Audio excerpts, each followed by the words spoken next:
ओम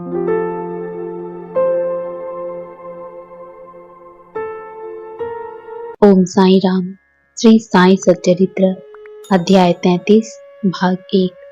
अध्याय 33 के प्रमुख विषय हैं उदी की महिमा, बिच्छू का डंक, प्लेग की गांठ, जामनेर का चमत्कार, नारायण राव, बालाबुआ सुतार, अप्पा साहिब कुलकर्णी, हरिभाव कर्णिक।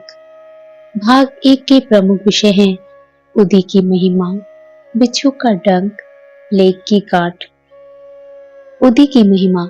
यह सर्वविदित है कि बाबा सबसे दक्षिणा लिया करते थे तथा उस धन राशि में से दान करने के पश्चात जो कुछ भी शेष बचता उससे वे ईंधन मोल लेकर सदैव धूनी प्रज्वलित रखते थे। इसी धूनी की भस्म उदी कहलाती है। भक्तों के शिरडी से प्रस्थान करते समय यह भस्म मुक्त हस्त से उन सभी को वितरित कर दी जाती थी। इस उदी से बाबा हमें क्या शिक्षा देते हैं? उदी वितरण कर बाबा हमें शिक्षा देते हैं कि इस अंगारे के समान गोचर होने वाले ब्रह्मांड का प्रतिबिंब भस्म के ही समान है। हमारा तन भी ईंधन सदृश ही है, अर्थात पंचभूतादि से निर्मित है, जो कि सांसारिक भोगादि के उपरांत विनाश को प्राप्त होकर भस्म के रूप में परिणत हो जाएगा। भक्तों को इस बात की स्मृति दिलाने के हेतु ही कि अंत में यह देह भस्म सदृश होने ही वाली है, बाबा उदी वितरण किया करते थे। बाबा इस उदी के द्वारा एक और भी शिक्षा प्रदान करते हैं कि इस संसार में ब्रह्म ही सत्य है और जगत मिथ्या है। इस संसार में वस्तुतः कोई किसी का पिता, पुत्र अथवा स्त्री नहीं है। हम जगत में अकेले ही आए हैं और अकेले ही जाएंगे।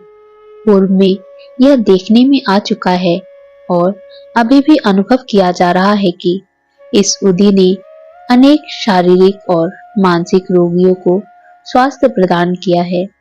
यथार्थ में बाबा तो भक्तों को दक्षिणा और उदी द्वारा सत्य और असत्य में विवेक तथा असत्य के त्याग का सिद्धांत समझाना चाहते थे। इस उदी से वैराग्य और दक्षिणा से त्याग की शिक्षा मिलती है। इन दोनों के अभाव में इस माया रूपी भवसागर को पार करना कठिन है। इसलिए बाबा दूसरे के भोग स्वयं भोग कर दक्षिणा स्वीकार कर लिया करते थे। जब भक्तगण विदा लेते तब वे प्रसाद के रूप में उदी देकर और कुछ उनके मस्तक पर लगाकर अपना वरद हस्त उनके मस्तक पर रखते थे। जब बाबा प्रसन्न चित्त होते तब वे प्रेम पूर्वक गीत गाया करते थे।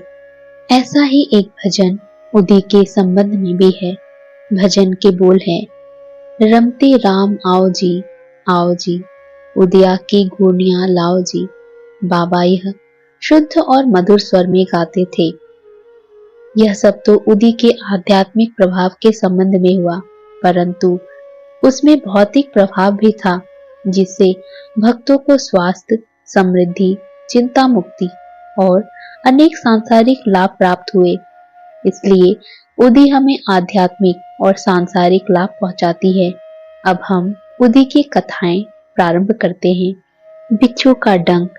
नासिक के श्री नारायण मोतीराम जानी बाबा के परम भक्त थे। बाबा के अन्य भक्त रामचंद्र बामन मोडक के अधीन काम करते थे। एक बार वे अपनी माता के साथ शिरडी गए तथा बाबा के दर्शन का लाभ उठाया। तब बाबा ने उनकी मां से कहा कि अब तुम्हारे पुत्र को नौकरी छोड़कर स्वतंत्र व्यवसाय करना चाहिए। कुछ दिनों में बाबा के वचन सत्य निकले। नारायण जानी ने नौकरी छोड़कर एक उपहार गृह आनंद आश्रम चलाना प्रारंभ कर दिया, जो अच्छी तरह चलने लगा। एक बार नारायण राव के मित्र को बिच्छू ने काट लिया, जिससे उसे असहनीय पीड़ा होने लगी। ऐसे प्रसंगों में उदी तो रामबाण प्रसिद्ध ही है। काटने के स्थान पर केवल उसे लगा ही तो देना है। नारायण ने उदी खोजी परंतु कहीं न मिल सकी। उन्होंने बाबा के चित्र के समक्ष खड़े होकर उनसे सहायता की प्रार्थना की और उनका नाम लेते हुए उनके चित्र के सन्मुख जलती हुई अगरबत्ती में से एक चुटकी भस्म बाबा की उदी मानकर बिच्छू के डंक मारने के स्थान पर लेप कर दिया। वहां से उनके हाथ हटाते ही पीड़ा तुरंत मिट गई और दोनों अति प्रसन्न होकर चले गए। प्लेग की गांठ। एक समय एक भक्त बांद्रा में था। उसे वहां पता चला कि उसकी लड़की जो दूसरे स्थान पर है प्लेग ग्रस्त है और उसे गिल्टी निकल आई है। उनके पास उस समय उदी नहीं थी, इसलिए उन्होंने नाना चांदोरकर के पास उदी भेजने के लिए सूचना भेजी। नाना साहेब ठाणे रेलवे स्टेशन के समीप रास्ते में ही थे जब उनके पास यह सूचना पहुंची। वे अपनी पत्नी सहित कल्याण जा रहे थे। उनके पास भी उस समय उदी नहीं थी, इसलिए उन्होंने सड़क पर से कुछ धूल उठाई और श्री साईं बाबा का ध्यान कर उनसे सहायता की प्रार्थना की तथा उस धूल को अपनी पत्नी के मस्तक पर लगा दिया।